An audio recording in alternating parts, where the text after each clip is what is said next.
La banque Fubon, basée à Hong Kong, a révélé son intention d'utiliser la plateforme Ripple pour tester les dollars numériques de Hong Kong. À propos, le principal géant financier japonais, SBI, a récemment révélé les développements futurs de la LOD au Japon, car il exploite XRP pour les envois de fonds nationaux et internationaux. Enfin, il est assez troublant de constater la mauvaise interprétation de la décision du juge Torres concernant le statut de sécurité du XRP que je vais éclaircir. Reste avec moi jusqu'à la fin pour en savoir plus. Si cela semble être quelque chose de très intéressant pour toi, ne manque pas de jeter un coup d'œil à cette nouvelle vidéo qui commence maintenant. Bonjour à tous et bienvenue sur notre chaîne, où nous parlons des dernières mises à jour sur le XRP et le monde des crypto-monnaies en général. Si c'est la première fois que tu regardes l'une de nos vidéos, nous sommes heureux de te souhaiter la bienvenue. Nous t'invitons à appuyer sur la cloche de notification pour ne jamais manquer une autre vidéo. Nous t'annonçons que cette chaîne propose un cadeau de 200 XRP. Pour avoir une chance de participer, il te suffit simplement de t'abonner à la chaîne, de liker cette vidéo et de commenter avec le hashtag XRP, et le gagnant sera annoncé demain. Fubon Bank, la branche hongkongaise de la société taïwanaise Fubon Financial Holding Company, a confirmé son intention de lancer le programme pilote de tokenisation immobilière cette année. Selon une annonce récente des médias locaux, Fubon Bank lancera le programme immobilier pilote en Q3 2023 sur la plateforme CBDC de Ripple. Le développement a été partagé par Su Luoxing, le président exécutif et directeur de la stratégie de la Fubon Bank. Dans le cadre de cette initiative, Fubon Bank s'appuiera sur la plateforme CBDC de Ripple pour tokeniser les biens immobiliers et émettre des prêts en EKHD. Cela commencera avant la fin du mois de septembre 2023. Selon l'annonce, la première étape du programme pilote consistera à émettre des prêts en dollars numériques de Hong Kong. Selon l'annonce, la Fubon Bank convertira la version fiduciaire du dollar de Hong Kong en $1 de Hong Kong numérique testé uniquement, sur la base d'un taux de change de 1 pour 1. Après la conversion, les EKHD testés uniquement seront délivrés aux clients sous forme de prêt. Luoxing a indiqué que les utilisateurs peuvent consulter leur ratio prêt-valeur en temps réel à l'aide de leur portefeuille EKHD. Au cours de la deuxième phase, les clients pourront utiliser les dollars numériques de Hong Kong testés uniquement pour acheter des biens immobiliers et d'autres investissements connexes. En outre, Luoxing a révélé que la Fubon Bank pourrait envisager de collaborer avec des sociétés immobilières pour leur permettre d'accepter l'EKHD comme méthode de paiement, ce qui renforcerait l'utilisation de l'EKHD. Il convient de noter que le programme pilote n'implique pas l'émission réelle de dollars numériques de Hong Kong. Le directeur du Ripple CBDC, Ross Edwards, a également commenté l'initiative. Edwards a expliqué que la plateforme Ripple CBDC combinerait un hypothétique EKHD, des biens immobiliers tokenisés et des accords de prêts financiers en utilisant le grand livre XRP. L'initiative fait partie du nouveau programme pilote EHKD, dollar électronique de Hong Kong. Rappelons que Ripple s'est associé à Fubon Bank en mai dans le cadre du programme pilote EHKD de l'autorité monétaire de Hong Kong. Ripple et Fubon Bank travailleront tous deux sur la tokenisation des biens immobiliers à l'aide de l'EKHD. Wu Blockchain a mis davantage en lumière la nouvelle. Il est intéressant de noter que Ripple a divulgué des plans pour révolutionner l'industrie de l'immobilier en utilisant la tokenisation. Avec l'industrie des actifs tokenisés qui devrait atteindre 16 000 milliards de dollars d'ici 2030, Ripple a commencé à faire des efforts pour bénéficier massivement de son opportunité commerciale. Comme nous l'avons signalé l'année dernière, Ripple s'est associé à la société immobilière Proper Home, basée au Portugal, pour réorganiser le secteur immobilier du pays. N'oublie pas de t'abonner à notre chaîne et d'appuyer également sur cette cloche de notification pour être la première personne à recevoir plus de mises à jour sur les derniers événements en CE qui concernent le XRP.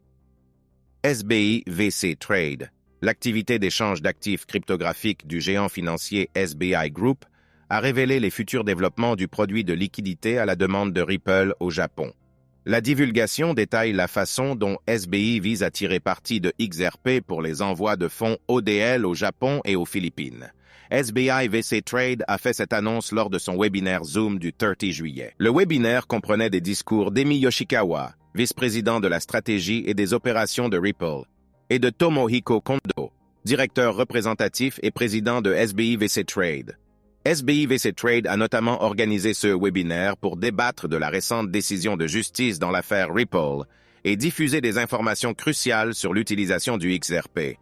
En outre, la discussion a porté sur les opportunités à venir pour XRP et la solution ODL de Ripple, ainsi que sur les initiatives du groupe SBI. À la suite du webinaire, Kondo s'est rendu sur Twitter pour partager l'une des diapositives utilisées pour les discussions. Selon le chef du commerce de SBI VC, la diapositive, qui détaille l'utilisation par l'entreprise de XRP et de la solution ODL au Japon, donne un aperçu des développements futurs de SBI pour la solution ODL. Les informations contenues dans la diapositive révèlent que SBI VC Trade assume la responsabilité de la transmission de XRP. Le rôle de l'entreprise dans ce modèle commercial est dû à sa position de partenaire d'échange de Ripple pour l'ODL au Japon. Notamment, les clients japonais qui souhaitent effectuer des transferts de fonds nationaux ou vers d'autres pays comme les Philippines s'appuieraient sur une société de paiement locale pour effectuer le transfert. Les sociétés de paiement décrites dans la diapositive comprennent SBI Remit, une filiale du groupe SBI, et Asianet. Les fonds envoyés en yen japonais sont ensuite transférés de CES Société à SBI VC Trade par l'intermédiaire de son système multilocataire récemment introduit pour ODL. Ensuite, SBI VC Trade convertirait les actifs des yens en XRP sur le grand livre XRP, puis reconvertirait les XRP dans la monnaie locale du destinataire. Pour les destinataires aux Philippines, SBI VC Trade convertirait de XRP en pesos philippins en s'appuyant sur CoinsPH, un échange de crypto-monnaies basé aux Philippines, pour initier le paiement aux destinataires. Le développement récent solidifie davantage la relation de Ripple avec le groupe SBI. Les deux entreprises ont établi des liens étroits visant à tirer parti du XRP, du XRPL et de l'ODL pour les envois de fonds au Japon. En juin dernier, SBI Africa a révélé son intention d'utiliser l'ODL si Ripple gagne le procès intenté par la SEC. À la suite de la décision favorable dans l'affaire, SBI a lancé une campagne pour le XRP baptisée Midsummer XRP Festival. Comme nous l'avons déjà signalé, cette campagne comporte plusieurs initiatives visant à renforcer la présence de XRP au Japon.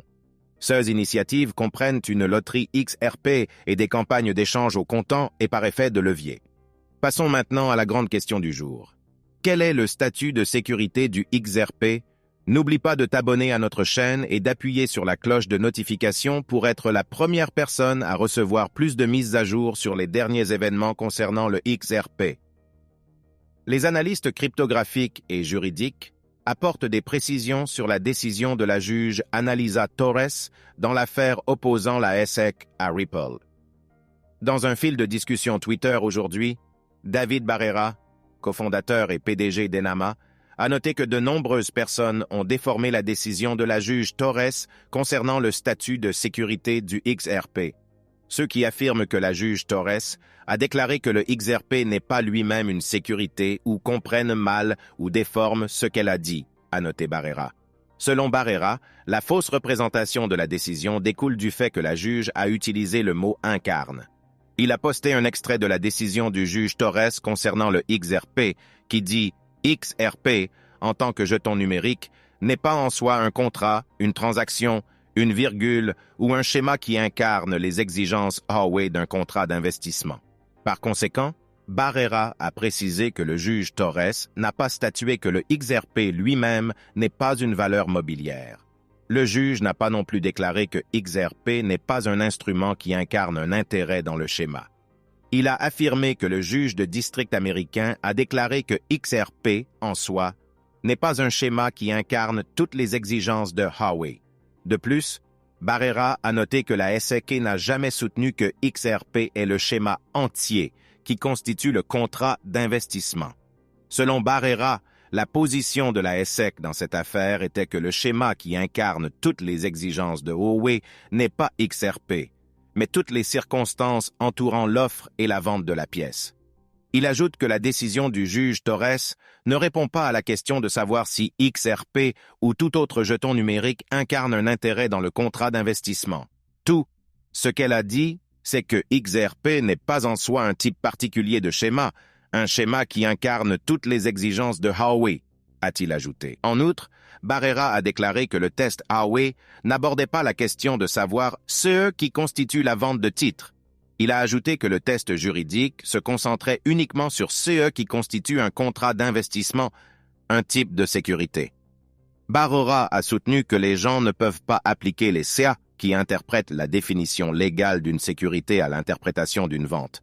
Il est intéressant de noter que la dernière remarque de Barrera a suscité une réaction du directeur technique de Ripple, David Jolcat-Schwartz. En réponse, Schwartz a fait remarquer que puisque la définition légale d'une vente contient la sécurité à plusieurs endroits, alors il est impératif d'appliquer la définition légale de la sécurité pour déterminer une vente. Pour étayer le propos de Boutress, Schwartz a partagé une capture d'écran montrant la définition légale d'une vente. De plus, le directeur technique de Ripple a mis en évidence toutes les zones contenant le mot sécurité. Nous arrivons donc à la fin de cette vidéo, les gars. Si tu l'as apprécié, assure-toi de liker la vidéo. N'oublie pas de t'abonner et d'appuyer sur la cloche de notification. Cela m'aide beaucoup avec l'algorithme de YouTube.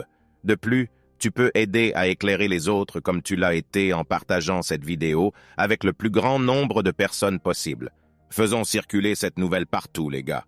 Si tu es un vrai fan de crypto-monnaie, ne manque aucun de nos contenus.